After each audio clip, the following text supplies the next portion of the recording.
Hallo, ich bin die Miriam und heute backe ich ein veganes Rosinenbrot. Beziehungsweise wie immer, lasse ich backen.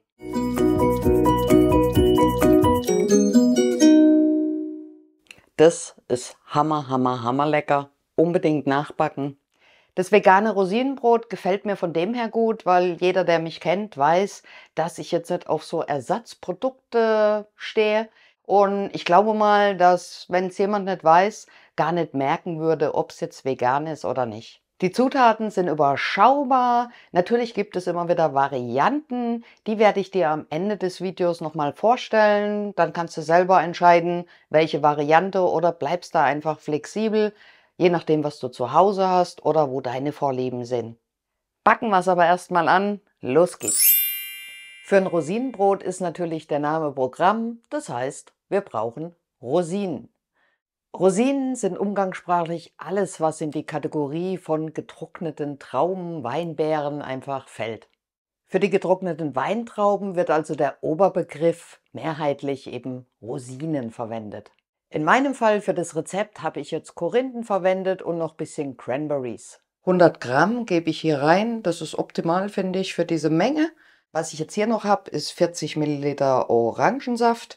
Hier könntest du auch Rum nehmen oder Multivitaminsaft oder was immer dir beliebt. Ich weiche die jetzt noch ein bisschen ein. Lass das einfach so mindestens mal 2 Stunden stehen, manchmal auch über Nacht. So können die sich einfach ein bisschen vollsaugen und nehmen nachher dem Teig die Flüssigkeit nicht weg. Und sie sind auch nicht so knüppelhart, finde ich, wie wenn ich sie nicht vorher einweiche. Mehlpacken ist bereits eingesetzt.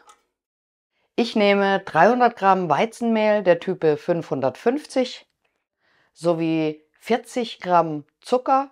Wie immer verwende ich jetzt hier Rohrzucker, aber klassischer Haushaltszucker geht natürlich auch.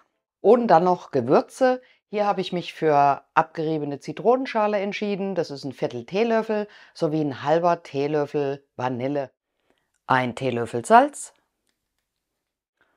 120 Milliliter Mandelmilch und 3 Esslöffel, ergo 30 Gramm Speiseöl. Backform in den Automaten stellen, Deckel schließen. Hier bei dem Automat ist es so, dass die Hefe halt in den Hefespender kommt. Falls du den nicht hast, die Hefe einfach direkt in die Backform mit dazugeben. Jetzt noch zur Programmauswahl. Hier ist es so, hier nehme ich jetzt ein Programm Nummer 3, normal Rosinen. Der Vorteil ist, der Automat knetet den Teig schön aus und erst danach kommen dann die Rosinen bzw. Korinthen, Cranberries zum Teig noch dazu. Die werden dann einfach noch die letzten paar Minuten noch mit untergeknetet. Wenn du jetzt nicht mit dem Modell arbeitest, dann schau einfach bei deinem Brotbackautomat, welche Programmmöglichkeiten es da gibt. In der Regel heißt es Rosinenbrot oder süße Brote, oder du nimmst ein normales Programm, da die Rosinen ja per Hand später dazugefügt werden. Die könntest du jetzt zum Beispiel nicht in den Zutatenspender geben, weil das verklebt und da wird die Hälfte einfach drin hängen bleiben. Deshalb gibt man die einfach manuell. Später ganz zum Schluss, so die letzten 5 Minuten, bevor der Teig fertig geknetet ist, mit dazu.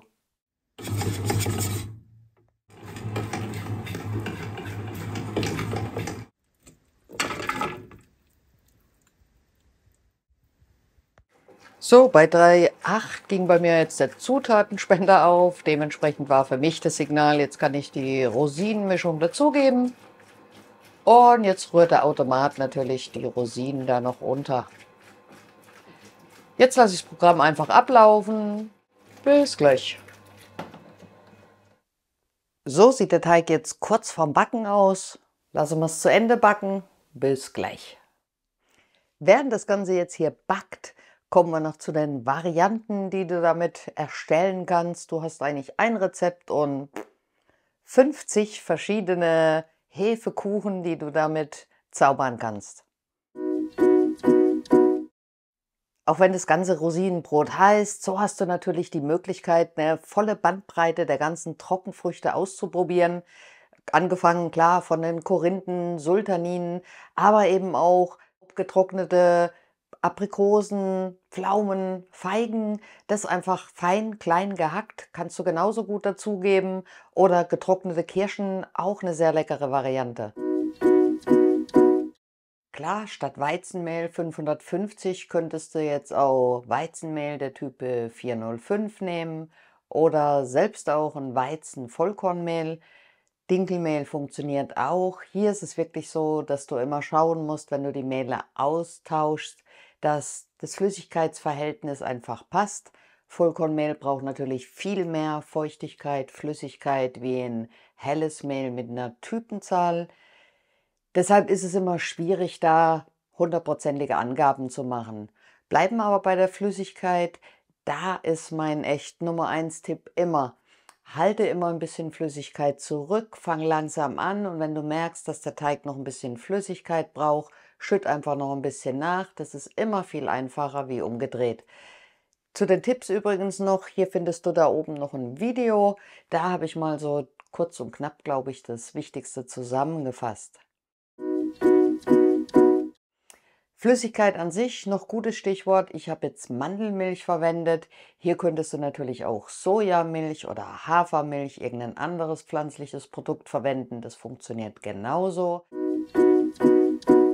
Pflanzenöl, klar, ob Sonnenblumenkernöl, ob Olivenöl, ob Rapsöl, das bleibt natürlich auch ganz dir überlassen.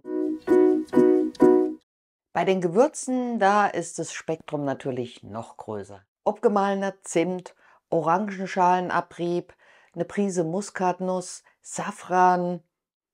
Hier bestimmst du einfach deinen Geschmack. Fertig. Stopp drücken und Backform aus dem Automaten holen.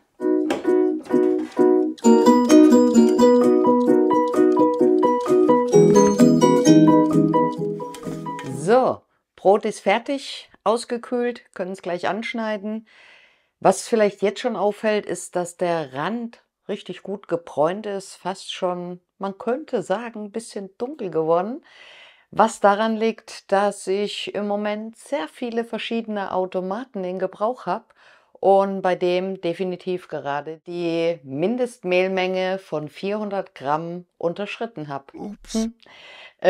Ich werde jetzt natürlich unten in der Beschreibung einfach ein paar Rezeptgewichtsvarianten unten mit reinpacken, so dass du dein Idealgewicht, also dein Brotidealgewicht für deinen Automaten unten einfach easy ablesen kannst.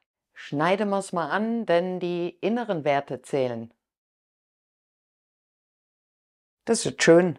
Durch das, dass einige Korinthen oder Cranberries ein bisschen zermanscht wurden, sieht es schon aus wie so ein Zwei-Teige-Brot. Gefällt mir.